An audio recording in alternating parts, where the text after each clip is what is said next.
પહેલાં તિરુપતિ હાઇટ્સ નામની 3 એપાર્ટમેન્ટ્સ હતા કે જેમાં 261 અને 267 જીપીએમસી એક્ટની જે કલમો છે એના અંતર્ગત અમે 4/12/25 નોટિસ આપી હતી.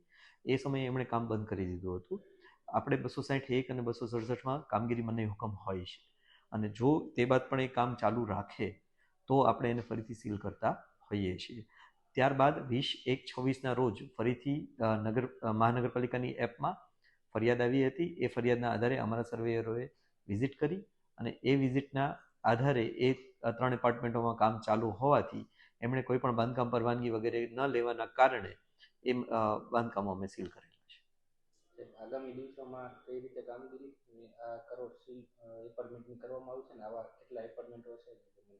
અમારી તમામ જે બાંધકામ કરનારાઓને વિનંતી છે કે કોઈ પણ બાંધકામ મહાનગરપાલિકાની ટીપી શાખામાં મંજૂર કર્યા બાદ જ બાંધકામો ચાલુ કરે, બાંધકામ પૂર્ણ કરે, બાંધકામ કમ્પ્લીશનનું સર્ટિફિકેટ લે, બાંધકામ યુઝનું સર્ટિફિકેટ લે, ત્યારબાદ જ પોતાનું પ્રિમાઇસીસનો ઉપયોગ કરે અને બાંધકામ શરૂ અને બંધ પણ અમારી પરવાનગી વગર ન કરે એવી અમારી નાગરિકોને વિનંતી.